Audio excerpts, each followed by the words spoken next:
അളവിൽ മദ്യമാണ് കഴിച്ചു തുടങ്ങിയത്. മദ്യപിച്ച് തുടങ്ങുന്ന ആ ഒരു സാഹചര്യത്തിൽ ഒരു 2 പെഗ്ഗിനപ്പുറത്തൊക്കെ മദ്യം കഴിച്ചു പോയി കഴിഞ്ഞാൽ പിന്നെ എനിക്ക് വണ്ടി ഓടിക്കാനോ അല്ലെങ്കിൽ നിൽക്കാനോ നടക്കാനോ പോലും പറ്റാത്ത രീതിയിൽ പ്രശ്നത്തിലൊക്കെ പോയ അവസരങ്ങളൊക്കെ ഒത്തിരി ഉണ്ടായിട്ടുണ്ട്. ആ സാഹചര്യത്തിൽ നിന്നാണ് പിന്നീട് എനിക്ക് എണ്ണമില്ലാത്ത മദ്യ പെഗ്ഗുകളിലേക്ക് എത്തിപ്പെടുന്ന ഒരു അവസ്ഥയിലേക്ക് ജീവിതം എത്തിയത്. അത്രയും മോശമായ അവസ്ഥയിലേക്ക് മദ്യപാനം എത്തിപ്പെട്ടിട്ടും എനിക്ക് വലിയ കുഴപ്പമൊന്നുമില്ല എന്നുള്ള രീതിയിൽ ജീവിക്കുന്ന ഒരു ജീവിത രീതിയായിരുന്നു. എന്നാൽ ഇടയ്ക്ക് പ്രശ്നങ്ങളൊക്കെ ഉണ്ടാവുന്നുണ്ട്. വീട്ടിനകത്തുണ്ടാവുന്ന അസ്വസ്ഥതകൾ, തൊഴിൽ മേഖലയിൽ ഉണ്ടാവുന്ന അസ്വസ്ഥതകൾ, അനാവശ്യമായിട്ടുള്ള തർക്കങ്ങൾ, പ്രശ്നങ്ങൾ, ഇത്തരം കാര്യങ്ങളൊക്കെ നടന്നു കഴിയുമ്പോൾ സ്വാഭാവികമായിട്ടും മദ്യപിച്ച് ആ ഒരു അതിന്റെ ഉന്മാദാവസ്ഥയിൽ നിൽക്കുമ്പോഴല്ല ഇത്തരം പ്രശ്നങ്ങൾ ഉണ്ടാകുന്നത്. ശരിക്കും എനിക്ക് നന്നായിട്ട് അതിനെപ്പറ്റി നല്ലൊരു ധാരണ കിട്ടിയിട്ടുണ്ടായിരുന്നു കൂട്ടായ്മയിലൊക്കെ വരുന്നതിന്. മദ്യപിച്ച് അതിന്റെ ആ ഒരു കിക്കിൽ നിൽക്കുന്ന സമയത്ത് വളരെ എൻജോയബിൾ ആണ്, എല്ലാം സന്തോഷമായിട്ടൊക്കെയാ. പക്ഷേ ഒരു അല്പസമയം കഴിയുമ്പോഴത്തേക്ക് ഇതിന്റെ ലഹരി അങ്ങോട്ട് തിരിച്ചിറങ്ങുന്ന സമയത്ത് വീണ്ടും കഴിക്കാനുള്ള ഒരു തോന്നലുണ്ടാവുമ്പോൾ അതിന് തടസ്സം നേരിടുന്ന സമയത്താണ് പ്രശ്നങ്ങളൊക്കെ ഉണ്ടാകുന്നത്. അതുകൊണ്ട് തന്നെ നിരന്തരം ഇങ്ങനെ ചുറ്റി ചുറ്റി റൗണ്ട് ചെയ്ത് കഴിച്ചുകൊണ്ടിരിക്കുന്ന ഒരു അവസ്ഥയൊക്കെ തന്നെയായിരുന്നു. എന്നാലും അതിന്റെ ഇടയ്ക്ക് കഴിയാതെ വരുന്ന സാഹചര്യങ്ങളുണ്ട്. അതെപ്പോഴാണോ ആ സമയത്താണ് പ്രശ്നങ്ങളിലേക്ക് ഏറ്റവും കൂടുതൽ പൊയ്ക്കൊണ്ടിരുന്നത്. ചില സ്ഥലങ്ങളിലൊക്കെ സമയങ്ങളിലൊക്കെ നമ്മള് സ്ഥാപനത്തിലാണെങ്കിൽ പോലും എനിക്ക് കഴിച്ചുകൊണ്ടിരിക്കുന്ന സമയത്തും സ്റ്റക്കായി പോകുന്നൊരു സമയമുണ്ട്. പുറത്തിറങ്ങാൻ പറ്റാതെ, കഴിക്കാൻ പറ്റാതെ. അതിന് വലിയ ദൈർഘ്യമൊന്നും വേണ്ട. ഒരു ഒരു മദ്യപാനം ഒന്ന് കഴിച്ചതിന് ശേഷം വളരെ കുറച്ച് സമയം മാത്രമേ ഉള്ളൂ ആ ഒരു ഉന്മാദാവസ്ഥയിൽ നിൽക്കുന്നത്. കാര്യം അത്തരത്തിലേക്ക് അങ്ങ് പോയി കഴിഞ്ഞിരുന്നു എന്റെ അവസ്ഥ. രാത്രിയിലൊക്കെ വീട്ടിൽ വന്ന് കയറി കഴിഞ്ഞിട്ട് പിന്നെ തിരിച്ച് വീണ്ടും പുറത്തു പോകാൻ പറ്റാത്തൊരു സാഹചര്യത്തിലേക്ക് എത്തിക്കഴിഞ്ഞാൽ അരമണിക്കൂർ കഴിയുമ്പോൾ എന്റെ സ്വഭാവം മാറുന്നതായിട്ടൊക്കെ എനിക്കറിയാം. ആവശ്യമില്ലാത്ത കാര്യങ്ങളിൽ കയറി തർക്കിക്കുക, അത്തരം കാര്യങ്ങളൊക്കെയാണ് പ്രശ്നങ്ങളിലേക്ക്. അതൊക്കെ തന്നെയാണ് പിന്നീട് മദ്യത്തിൽ നിന്ന് മാറണോന്നൊക്കെ ഒരു ആഗ്രഹം തോന്നാനും ഒരു അവസരമായത്.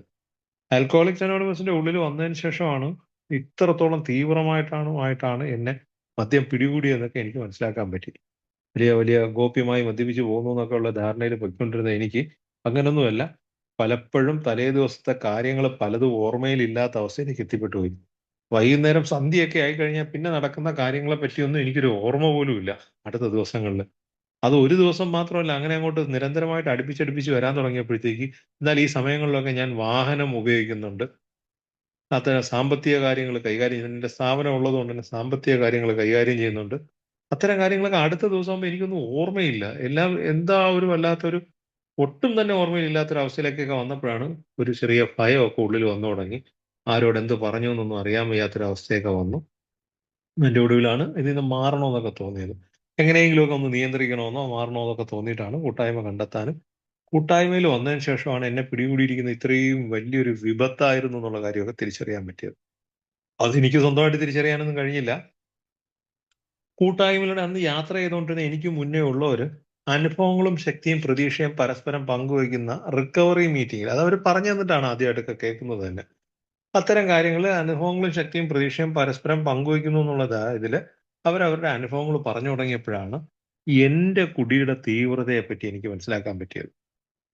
അതുവരെ ഞാൻ അതിനെ അത്രത്തോളം സീരിയസ് ആയിട്ട് കണ്ടിരുന്നില്ല. അത്ര വലിയ പ്രശ്നക്കാരനായ കുടിയനൊന്നും അല്ല എന്നുള്ള രീതിയിൽ കുടിച്ചിരുന്നിടത്ത് എന്റെ കൂടെ മീറ്റിംഗിൽ യാത്ര ചെയ്യുന്നവരുടെ ഓരോ അനുഭവങ്ങൾ പറഞ്ഞപ്പോ അതുമൂലം ഉണ്ടായ പ്രശ്നങ്ങൾ, അവർക്ക് സംഭവിച്ച നാശങ്ങൾ, മറ്റുള്ളവരിൽ ഉണ്ടാക്കിയ വിനാശകരമായ അവസ്ഥ, ഇതൊക്കെ അവർ പറഞ്ഞപ്പോഴാണ് തീർച്ചയായിട്ടും അതുമെല്ലാം എന്റെ ജീവിതത്തിൽ ഉണ്ട് എന്നുള്ളത്. അതുവരെ വലിയ കുഴപ്പങ്ങളൊന്നുമില്ല, ആർക്കും വലിയ പ്രശ്നങ്ങളൊന്നുമില്ല, എന്റെ കുടുംബത്തിനൊന്നും ഒരു കുഴപ്പമില്ല, ഞാൻ കുടിക്കുന്നതുകൊണ്ട് ആർക്കും ഒരു പ്രശ്നമില്ല എന്നുള്ള രീതിയിൽ കുടിച്ചിരുന്ന എനിക്ക് ഞാനും ഇത്തരത്തിൽ വലിയ പ്രശ്നക്കാരനായിട്ടുള്ള ഒരാളാണെന്നുള്ള കാര്യം തിരിച്ചറിയാൻ തീർച്ചയായിട്ടും ആൽക്കോഹോളിക്സ് അനോണിമസിനകത്തുള്ള യാത്രയിൽ ഈ സന്ദേശം മറ്റൊരാൾക്ക് കൈമാറുക എന്നുള്ള രീതിയിൽ കിട്ടിയ സുബോധം നിലനിർത്തി കൊണ്ടുപോകാൻ എന്താണ് ചെയ്യേണ്ടതെന്നുള്ളത് എനിക്ക് മുമ്പേ പോയ പഴമക്കാർക്ക് മനസ്സിലായത് കൊണ്ട് തന്നെയാണ് അവരത്തരം കാര്യങ്ങൾ ഞാൻ ആദ്യമായിട്ട് കടന്നു ചെല്ലുന്ന മീറ്റിംഗ് ഹാളിലൊക്കെ അവർ ഷെയർ ചെയ്യുന്നതെന്ന് എനിക്ക് പിന്നീടാ മനസ്സിലായത്.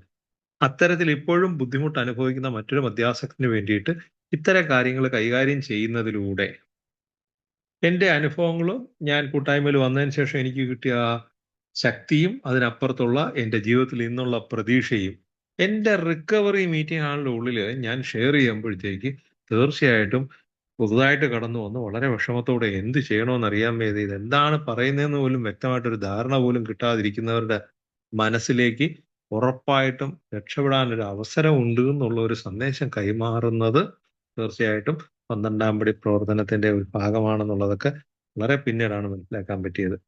അപ്പോ തീർച്ചയായിട്ടും എനിക്കും ആ ഒരു ഭാഗ്യം കിട്ടി അല്ലെങ്കിൽ അനുഗ്രഹം കിട്ടി കൂട്ടായ്മയിൽ വന്നതിന് ശേഷം പിന്നെ കുടിക്കാതിരിക്കാനുള്ള ഒരു സാഹചര്യം. ഒരു ദിവസം പോയിട്ട് ഒരു നേരം പോലും മദ്യപിക്കണമെന്ന് ചിന്തിച്ചു കഴിഞ്ഞാൽ പിന്നെ അതിൽ നിന്ന് മാറാൻ പറ്റാതെ മദ്യപിച്ചതിന് ശേഷം മാത്രമേ എനിക്ക് പിൻവാങ്ങാൻ പറ്റുള്ളായിരുന്നു. അത്രത്തോളം മദ്യത്തിൽ ആണ്ടുപോയിരുന്ന ഒരു ജീവിത രീതിയിൽ നിന്നാണ് ഒരൊറ്റ ദിവസം കൊണ്ട് തന്നെ മദ്യത്തെ മാറ്റി നിർത്തി മുന്നോട്ട് പോകാൻ ഒരു അവസരം കിട്ടി തുടങ്ങി. പെട്ടെന്ന് ഒരു ദിവസം തൊട്ട് ആ കിടക്കപ്പായിന്ന് പായും എടുത്തുകൊണ്ട് നടക്കാനൊക്കെ പറയുന്ന ഒരു കഥകളൊക്കെ അതിനകത്ത് പറയുന്നുണ്ട്. അത്തരത്തിൽ പെട്ടെന്ന് ഒരൊറ്റ ദിവസം കൊണ്ട് തന്നെ മദ്യത്തെ ഒടിച്ചിട്ട പോലെ മാറ്റി നിർത്തി മുന്നോട്ട് പോകാൻ ഒരു അവസരം കിട്ടി എന്നുള്ളതാണ്. അത് തീർച്ചയായിട്ടും അതിനൊരു ഊർജം കിട്ടിയത് ഇത്തരത്തിലുള്ള 12 കൂട്ടായ്മയുടെ മീറ്റിംഗ് ഹാളിന്റെ ഉള്ളില് ആ, സുബോധം നിലനിർത്താൻ വേണ്ടി പഴമക്കാരായിട്ടുള്ളവർ പറഞ്ഞ അവരുടെ അനുഭവങ്ങൾ എന്റേതുമായിട്ട് എനിക്ക് ബന്ധപ്പെടുത്താൻ കിട്ടിയ അവസരമാണ് എനിക്കും അതിനൊരു സാഹചര്യം ഒരുക്കിയെന്ന് എനിക്ക് മനസ്സിലാക്കാൻ പറ്റി. അതോടൊപ്പം തന്നെ അത്തരത്തില് ആ ഒരു ആ, യാത്രയില് എനിക്ക് മദ്യം മാത്രമാണ് എന്റെ പ്രശ്നം. ഈ മദ്യപാനമൊക്കെ ഒന്ന് ഒതുക്കാനോ അല്ലെങ്കിൽ ഒന്ന് നിയന്ത്രിക്കാനോ ഒക്കെ പറ്റിക്കഴിഞ്ഞാൽ എന്റെ എല്ലാ പ്രശ്നങ്ങളും പരിഹരിച്ചു എന്നുള്ള ധാരണയിലാണ് ഞാനും കൂട്ടായ്മയിലോട്ട് കടന്നു വരുന്നത്. കാര്യം അന്നും കൃത്യമായിട്ടൊരു തൊഴിൽ ചെയ്യുന്നുണ്ട്, കുടുംബകാര്യങ്ങളെല്ലാം നോക്കുന്നുണ്ട്. അപ്പൊ അതുകൊണ്ട് തന്നെ എനിക്ക് മറ്റു പ്രശ്നങ്ങളില്ല എന്നുള്ളൊരു ധാരണയിലായിരുന്നെങ്കിൽ കൂട്ടായ്മയിൽ വന്നതിന് ശേഷമാണ് ഓരോരുത്തരുടെയൊക്കെ ഷെയറിങ്ങിൽ തന്നെ ഇതിനപ്പുറത്ത് എന്തൊക്കെയോ ഒരു അനിയന്ത്രിതാവസ്ഥ, അൺമാനേജബിലിറ്റി ഉള്ളതായിട്ട് എനിക്ക് മനസ്സിലാക്കാൻ പറ്റി. ആ ശക്തിഹീനത എപ്പോ വേണമെങ്കിലും എനിക്ക് നിർത്താമെന്നുള്ള ഒരു ധാരണയിൽ ഞാനും അങ്ങനെ തന്നെ വിചാരിച്ചിരുന്നത്. മദ്യം എന്തെങ്കിലുമൊക്കെ ഒരു പ്രശ്നമാവുന്ന ഒരു സാഹചര്യത്തിൽ അപ്പൊ തന്നെ അങ്ങ് നിർത്തിക്കളയാന്നൊക്കെ ഉള്ള ഒരു ധാരണ. പക്ഷെ അത് പതുക്കെ പതുക്കെ കഴിയുന്നില്ല എന്നുള്ള കാര്യം എനിക്ക് മനസ്സിലാക്കാൻ പറ്റി. ശാരീരികമായിട്ടൊക്കെ ഉള്ള ചെറിയ ബുദ്ധിമുട്ടുകളൊക്കെ ഉണ്ടായിരുന്നു. ചില ദിവസങ്ങളിലൊക്കെ കഴിക്കുന്നതിന്റെ അളവ് കൂടിപ്പോയി കഴിഞ്ഞാൽ അടുത്ത ദിവസമൊക്കെ ആകുമ്പോൾ വല്ലാത്ത അവശതയാണ്. അങ്ങോട്ട് എഴുന്നേക്കാൻ പോലും പറ്റാത്ത, കട്ടിലിൽ നിന്ന് എഴുന്നേക്കാൻ പോലും പറ്റാത്ത രീതിയിലൊക്കെ പെട്ടുപോയി കിടക്കുന്ന ഒരു അവസരത്തിൽ ഇന്നിനി കുടിക്കണ്ടെന്ന് വിചാരിച്ചു കഴിഞ്ഞാല് പക്ഷെ കഴിയത്തില്ല എന്നുള്ളതാണ്. ഏതാനും മണിക്കൂറുകൾക്കുള്ളിൽ തന്നെ വീണ്ടും കുടിയിൽ എത്തിപ്പെട്ടു പോകുന്ന ഒരു സാഹചര്യമൊക്കെ വന്നപ്പോഴാണ് എനിക്കിത് നിയന്ത്രിക്കാനേ കഴിയുന്നില്ല എന്നുള്ളൊരു കാര്യം മനസ്സിലാക്കാൻ പറ്റിയത്. അപ്പൊ ആ മദ്യം എപ്പോ വേണമെങ്കിലും എനിക്ക് മദ്യം മാറ്റിവെക്കാമെന്ന് കരുതിയിരുന്നിടത്ത് എന്റെ ശക്തിഹീനത, മദ്യത്തിന് മുന്നിലുള്ള എന്റെ ശക്തിഹീനത അംഗീകരിക്കുന്നതിലൂടെയാണ് എനിക്ക് മദ്യത്തെ മാറ്റിവെക്കാൻ പറ്റിയതെങ്കിൽ വളരെ താമസിയാതെ തന്നെ മദ്യം മാത്രമല്ല എന്റെ പ്രശ്നം എന്നുള്ള കാര്യം എനിക്ക് തിരിച്ചറിയാൻ പറ്റിയെന്നുള്ളത്.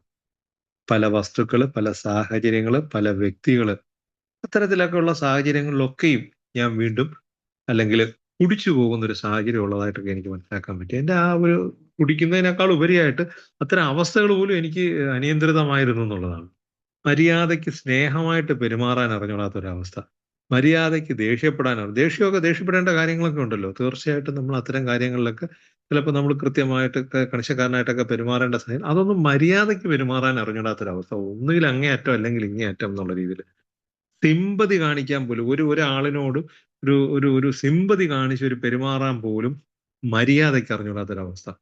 അത്തരത്തില് പല കാര്യങ്ങളിലും ഇത്തരത്തില് അമിതമായിട്ട് നിയന്ത്രണം വിട്ട് പെരുമാറുന്ന രീതിയിലുള്ള ഒരാളാണെന്ന് തിരിച്ചറിഞ്ഞപ്പോഴാണ് മദ്യം മാത്രമല്ല എനിക്ക് ഇത്തരത്തില് പല കാര്യങ്ങളും ക്രമപ്പെടുത്തേണ്ടതുണ്ടെന്നൊക്കെ ഉള്ളത് മനസ്സിലാക്കാൻ പറ്റിയത്.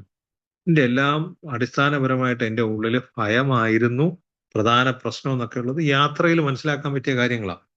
ഭയമായിരുന്നു. എന്റെ ഉള്ളിന്റെ ഉള്ളിലുള്ള ഒരു ഭയം. എന്തിനോടും ഏതിനോടും എന്റെ ഉള്ളിലുള്ള ഒരു ഭയമായിരുന്നു എപ്പോഴും എനിക്ക് മറ്റു പല രൂപങ്ങളിൽ റിസന്റ്മെന്റ് ആയിട്ട് നീരസമായിട്ട് വരികയും അഹങ്കാരമായിട്ട് മാറുകയും ദേഷ്യമായിട്ട് മാറുന്നതും പരുഷമായിട്ട് പെരുമാറുന്നതും സ്വാർത്ഥതയോട് കൂടി പെരുമാറുന്ന എല്ലാത്തിന്റെയും അടിസ്ഥാനപരമായിട്ടുള്ള ഘടകം ഭയമായിരുന്നു എന്നൊക്കെ ഉള്ളത് പിന്നീട് പ്രോഗ്രാമിന്റെ പാതയിൽ മാത്രം മനസ്സിലാക്കാൻ പറ്റിയ ഒരു അവസ്ഥയാണ്.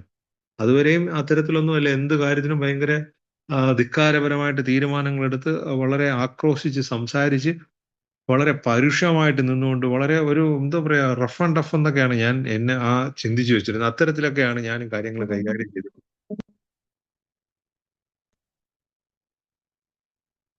പക്ഷേ ഒരു കോൾ വന്നതാണ്.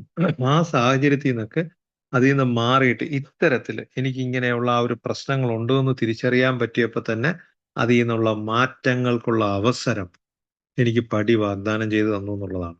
ഓരോന്നോരോന്നായിട്ട് എന്റെ സ്വഭാവത്തിന്റെ വൈകല്യങ്ങൾ, കുറവുകൾ, ന്യൂനതകൾ അത്തരം കാര്യങ്ങളെ മനസ്സിലാക്കാനും ക്രമപ്പെടുത്താനും ഒക്കെ കിട്ടുന്ന സാഹചര്യങ്ങൾ വളരെ മനോഹരമായിട്ട് കൈകാര്യം ചെയ്യാൻ പ്രോഗ്രാം പഠിപ്പിച്ചു തന്നു.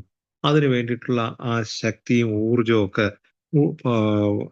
നമുക്ക് നേടിയെടുക്കാൻ വേണ്ട രീതിയിൽ കൃത്യമായ ദൈവത്തെ കണ്ടെത്താനും ആ വലിയ ശക്തിയെ കണ്ടെത്താനും അതിലൂടെ പരിഹരിക്കാനും ഒക്കെ ഒരു അവസരം കിട്ടി എന്നുള്ളതാണ്. ഈ ഒരു പ്രവർത്തനത്തിന്റെ ഫലമായിട്ട് എന്നിൽ സംഭവിച്ച മാറ്റം എന്താണെന്ന് വെച്ച് കഴിഞ്ഞാൽ, ആരെയും കൂസാതെ, ആരോടും ഒരു പരിഗണനയില്ലാതെ, എന്റെ കാര്യങ്ങൾക്ക് മാത്രം താല്പര്യം കൊടുത്തുകൊണ്ട് എന്ത് എന്ത് കാര്യത്തിനും ആ ഒരു ഇത് പറയുമ്പോഴത്തേക്ക് നമുക്ക് അതിനെ എത്രത്തോളം പറയാൻ പറ്റത്തില്ല.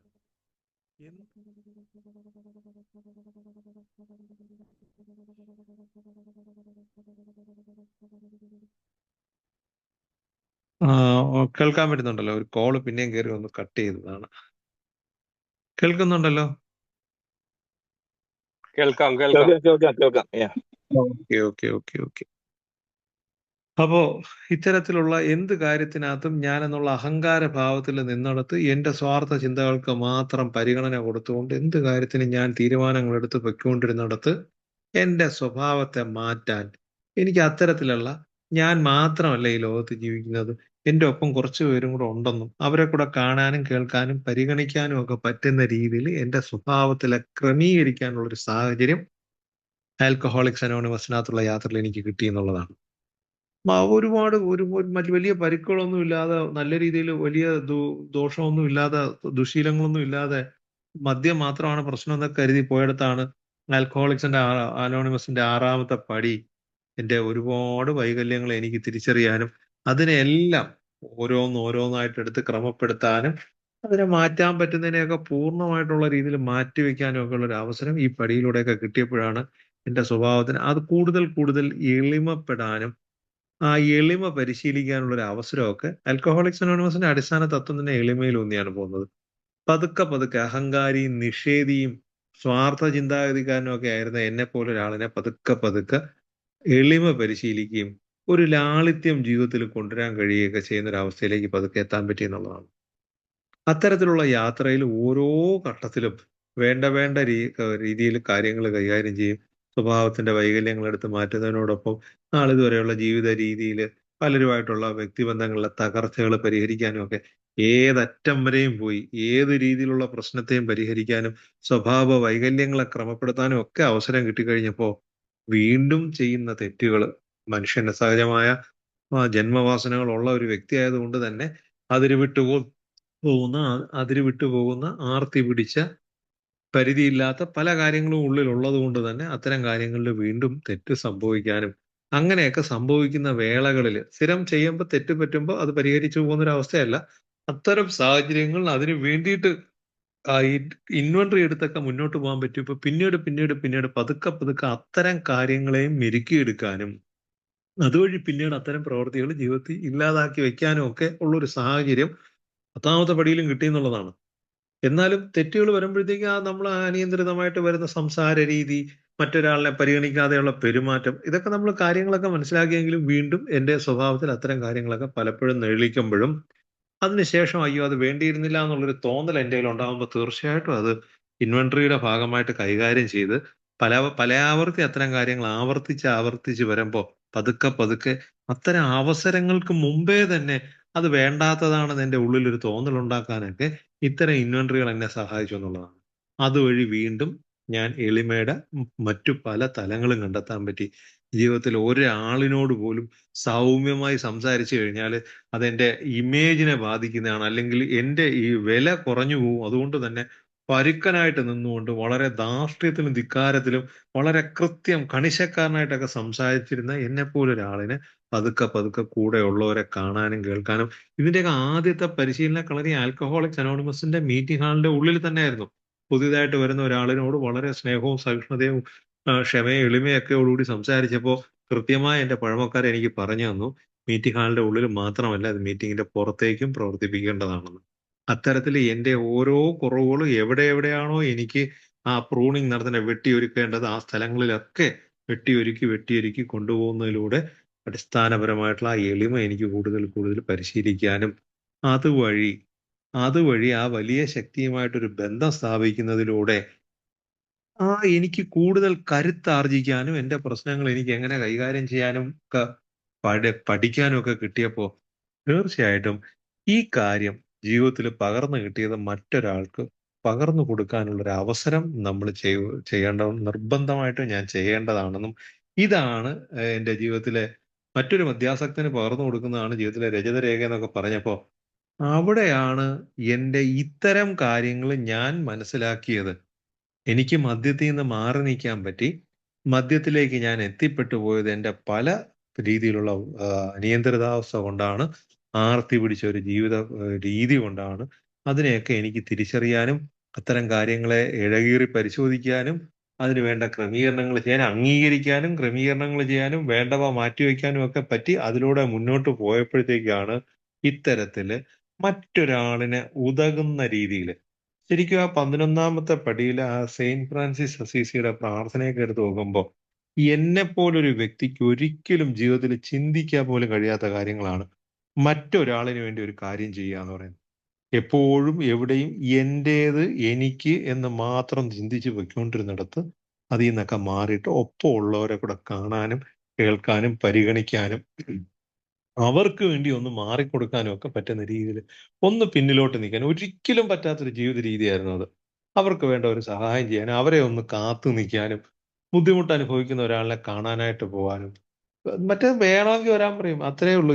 എനിക്ക് എൻ്റെ സ്ഥാപനത്തിൽ എൻ്റെ തൊഴിലുമായിട്ട് ബന്ധപ്പെട്ട് പോലും ഒരാളിനോട് ഞാൻ ആ ഒരു വിട്ടുവീഴ്ച മനോഭാവത്തോടുകൂടി അവർക്ക് ആവശ്യമുണ്ടെങ്കിൽ അവർ വരട്ടെ, എൻ്റെ തൊഴിൽ ഇതാണ്, എനിക്ക് ഇവരല്ലെങ്കിൽ വേറൊരാളെന്നുള്ള രീതിയിൽ ചിന്തിച്ച് വെക്കൊണ്ടിരുന്നിടത്താണ് എനിക്ക് ഒരു പരിചയമില്ലാത്ത ഒരാളിനോട് പോലും നമ്മൾ സഹിഷ്ണുതയോടെ എളിമയോടെ ചെന്ന് അവർക്ക് ഈ സന്ദേശം കൊടുക്കാനായിട്ടൊക്കെ പ്രവർത്തിക്കാനുള്ള ഒരു അവസരം. അത്രത്തോളം ജീവിതത്തിൽ ഒരു മാറ്റം ഈ ആൽക്കഹോളിക്സ് അനോണിമസിന്റെ പ്രോഗ്രാമിനകത്തുള്ള യാത്രയിൽ കിട്ടിയെന്നുള്ളതാണ്. ഇത്തരത്തിൽ മറ്റൊരാൾക്ക് വേണ്ടി ഇത് പകർന്നു കൊടുക്കാനായിട്ട് ഞാൻ പ്രവർത്തിക്കുമ്പോഴാണ് തീർച്ചയായിട്ടും അതിന്റെ ബൈ പ്രോഡക്റ്റ് ആയിട്ട് നമ്മുടെ സോബ്രൈറ്റി നമുക്ക് കിട്ടുന്നുള്ള കാര്യം. യഥാർത്ഥ സോബ്രൈറ്റി ശരിക്കും കുടിക്കാതിരിക്കുമ്പോൾ കിട്ടുന്ന നല്ല സുബോധം, മറിച്ച് കുടിക്കാതിരിക്കുമ്പോൾ 1 മുതൽ 11 പടികളിലൂടെയുള്ള യാത്രയിൽ എൻ്റെ ജീവിതത്തിൽ ഓരോ അവസരങ്ങളിൽ ഞാൻ എന്താണ്, എങ്ങനെ ചെയ്യണം, എന്ത് ചെയ്യണം, ആരോട് എന്ത് പറയണം, എവിടെ ഞാൻ മാറി നിൽക്കണം, ഇത്തരം കാര്യങ്ങൾ വകതിരിവോടെ മനസ്സിലാക്കി പെരുമാറാൻ കിട്ടുന്ന ഒരു അവസരത്തെയാണ് സുബോധാവസ്ഥ എന്നുള്ള ഒരു കാര്യത്തിൽ കാണുകയാണെങ്കിൽ തീർച്ചയായിട്ടും അത്തരം ഒരു സോബ്രൈറ്റി എന്ന് പറയുന്നത് ബൈ പ്രോഡക്റ്റ് മാത്രമാണ്.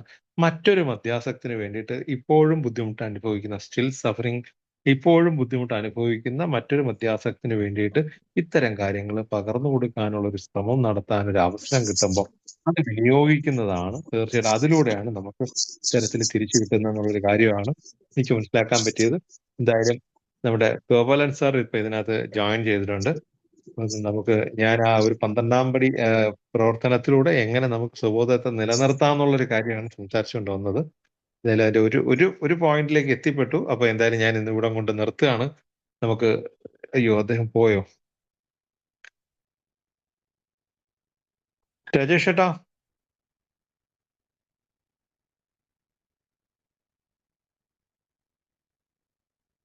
രാജേഷ് ഭായി പോയോ?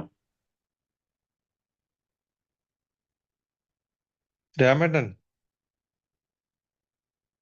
ഗോപാലൻ സാറിനെ ഒന്ന് വിളിച്ചു നോക്കട്ടെ, ഒരു മിനിറ്റ്. ഡോക്ടർ വരാൻ സാധ്യതയുണ്ട്. വരുമ്പോഴത്തേക്ക് ഒന്ന് നിർത്താൻ പറ്റുമെങ്കിൽ നിർത്തണേ എന്നുള്ള രീതിയിലാണ് എന്നോട് പറഞ്ഞിരുന്നത്. അതുകൊണ്ടാണ് ഞാൻ പെട്ടെന്ന് അദ്ദേഹത്തിനെ കണ്ടപ്പോ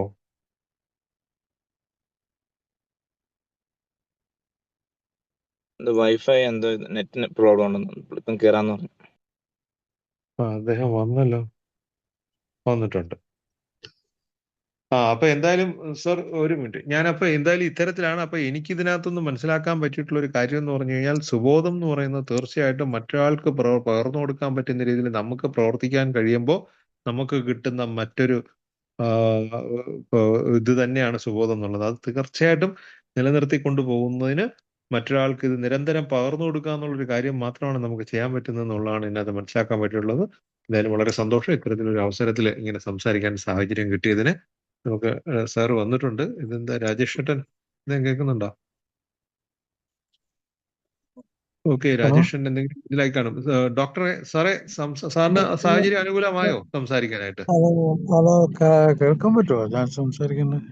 സാറ് പറയുന്നത് ഞങ്ങൾക്ക് കേൾക്കാൻ പറ്റുന്നുണ്ട്. സാറ് വരാൻ ഒരല്പം താമസിക്കും എന്നുള്ളത് കൊണ്ടാണ് അതിന് തൊട്ട് മുമ്പിൽ ഇങ്ങനെ ഒന്ന് സംസാരിക്കാന്നുള്ള രീതിയിൽ കയറിയതേ ഉള്ളൂ. സാറിന് അവസരം ആയിട്ടുണ്ടെങ്കിൽ തീർച്ചയായിട്ടും സാർ വന്നോളൂ, തുടങ്ങിക്കോളൂ സാർ, കണ്ടിന്യൂ ചെയ്തു.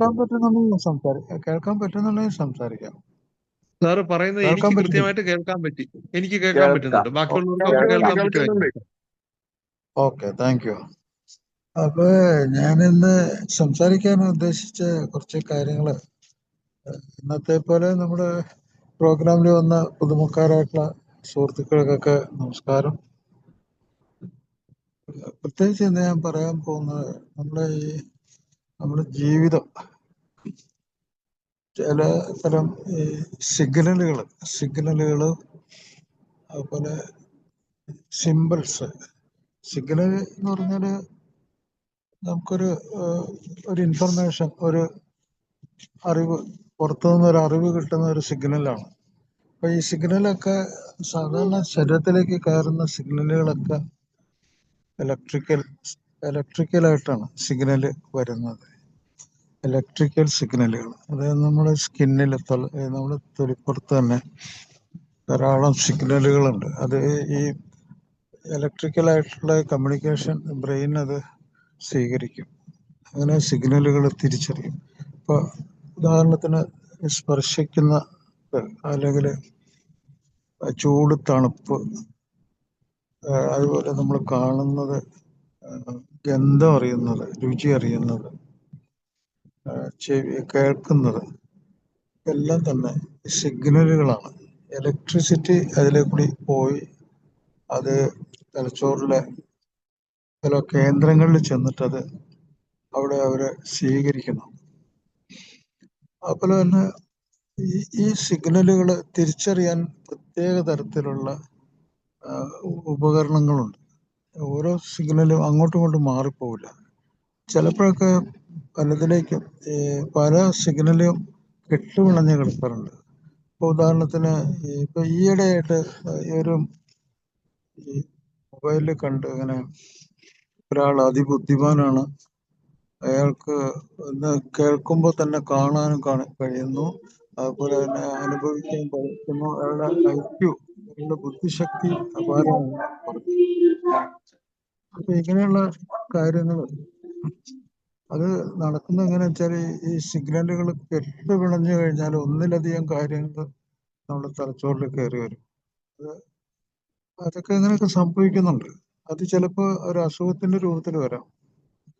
ചിലപ്പോ അങ്ങനെ വരുന്ന കാര്യങ്ങൾ ചിലപ്പോ ഒരു അതിബുദ്ധിമാന്റെ കാര്യമായിട്ട് ചിലപ്പോ ചില ആളുകൾ എടുത്തു പറയും. ഈ അതിബുദ്ധിമാൻ എന്ന് പറഞ്ഞു കഴിഞ്ഞാൽ അങ്ങനെ ഒരു സംഭവം ഇല്ല. വാസ്തവത്തില് ഈ പ്രശ്നങ്ങളെ പരിഹരിക്കുന്ന കാര്യത്തില് മുന്നിൽ നിൽക്കുന്ന ആളാണ് ശരിക്കും നിത്യജീവിതത്തില് അയാൾക്ക് മിടുക്കുണ്ടാകുന്നത്, കാര്യക്ഷമത ഉണ്ടാകുന്നത്, കഴിവുണ്ടാകുന്നതൊക്കെ അതാണ്. അതായത് പെട്ടെന്ന് പ്രശ്നങ്ങളെ പരിഹരിക്കുക, സോൾവിങ് ദ പ്രോബ്ലം എന്ന് പറയും. അപ്പൊ അങ്ങനെ സോൾവിങ് ദ പ്രോബ്ലം ഒരു മദ്യാസക്തനെ സംബന്ധിച്ചോ അല്ലെങ്കിൽ മറ്റ് ലഹരി ഉപയോഗിക്കുന്ന ആളുകൾക്ക് അത് പെട്ടെന്ന് സാധിക്കുന്നില്ല. അങ്ങനെ പരിഹരിക്കാൻ പറ്റാത്തതിന്റെ കാരണത്തില് ഒന്ന്, അയാളുടെ തലച്ചോറില് അങ്ങനെയുള്ള ശ്രദ്ധ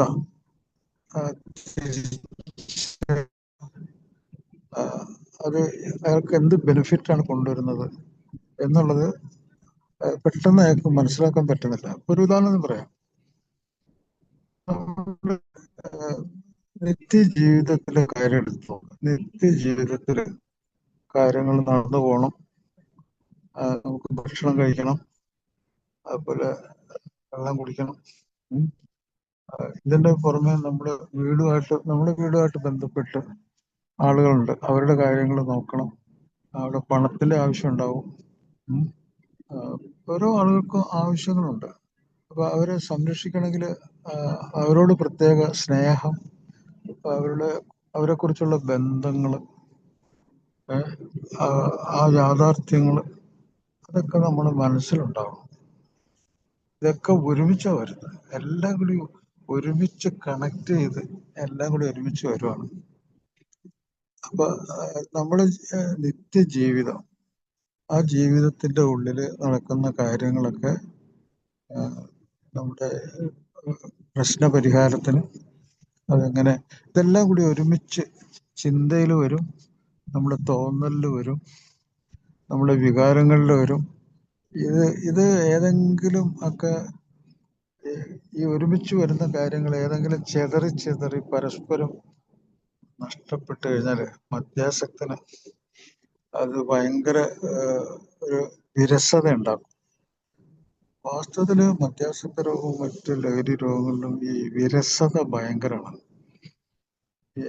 അയാൾക്ക് എപ്പോഴും പ്രചോദനമാകുന്നത് മദ്യത്തെക്കുറിച്ചുള്ള ചിന്തകള്, അതുമായിട്ട് അത് ഉപയോഗിക്കാൻ പോകുന്നത്, അതുമായിട്ടുള്ള സിറ്റുവേഷൻസ്, അതേക്കുറിച്ചുള്ള ഓർമ്മകള്, അതൊക്കെയാണ് മുൻഗണന പോകുന്നത്. ഈ മുൻഗണന ഇല്ലാത്ത അവസരത്തിലൊക്കെ അയാൾക്ക് വിരസതയാണ്. അതിനെ മറികടക്കാൻ പറ്റുന്നില്ല. അതിനാണ് നമുക്ക് ആത്മീയ ബോധം വേണം എന്നൊക്കെ പറയുന്നത്. ആത്മീയ ബോധം എന്ന് പറഞ്ഞാൽ വേറൊന്നുമല്ല, നമ്മള് ഈ സ്വർഗ നരകങ്ങളെ കുറിച്ചുള്ള ചിന്തകളൊന്നുമല്ല.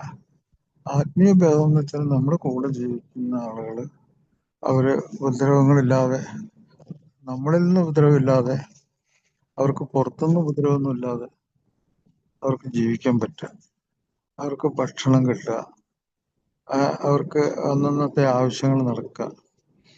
അപ്പൊ അങ്ങനെയുള്ള ചിന്തകൾ നമുക്ക് വരണം. അതാണ് നമ്മുടെ ഏയിലുള്ള ആത്മീയത.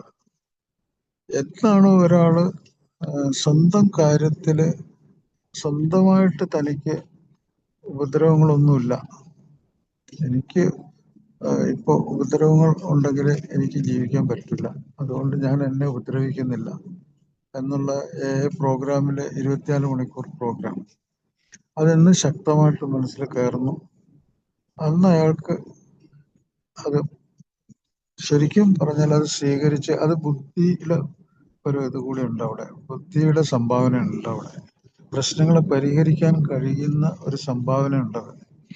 ആ രീതിയിലേക്ക് തലച്ചോറ് മാറി വന്നില്ലെങ്കിൽ പ്രോഗ്രാം കൊണ്ട് അയാൾക്കൊന്നും ഒരു ഗുണവും കിട്ടില്ല.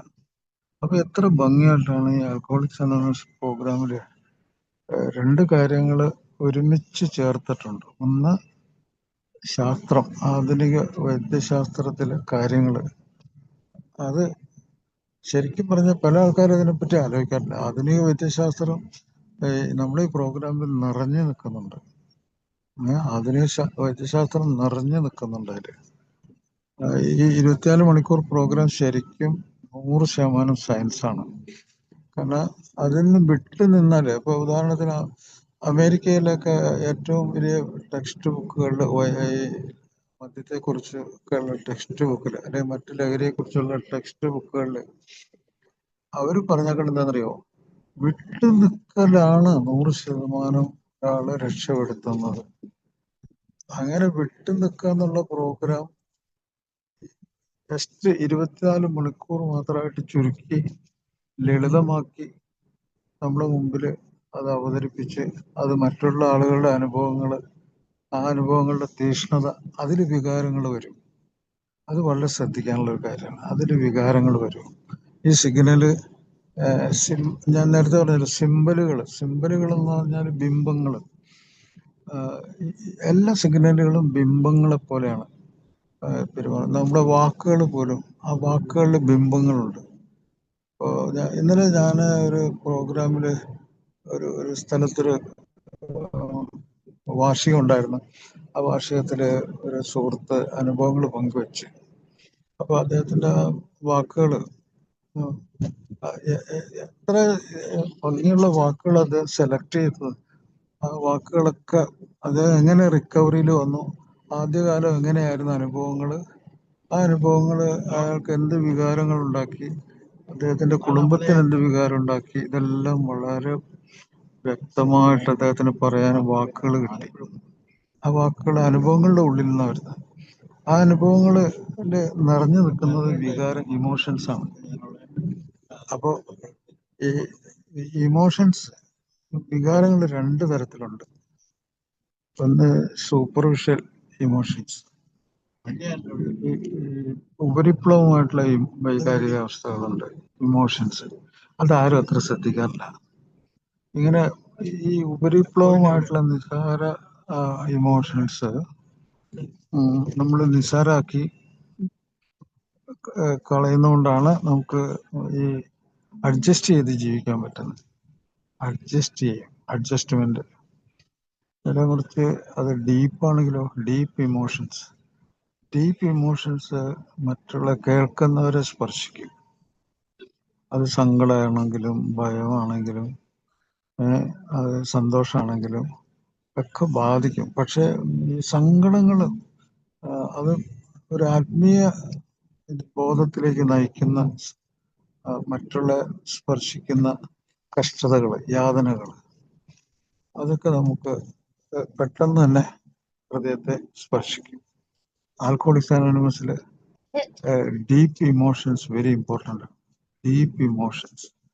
ഒരു മദ്യാസക്തൻ ഒരു പ്രോഗ്രാമിൽ ഷെയർ ചെയ്യുമ്പോൾ അയാള് തൻ്റെ വികാരങ്ങളുടെ ഓർമ്മകൾ, താൻ അനുഭവിച്ച, താൻ ചിന്തിച്ച് മനസ്സിലാക്കിയ കാര്യങ്ങൾ വളരെ ശക്തമായിട്ട് ആ വാക്കുകൾ മറ്റുള്ളവരെ ഇളക്കി മറിക്കും.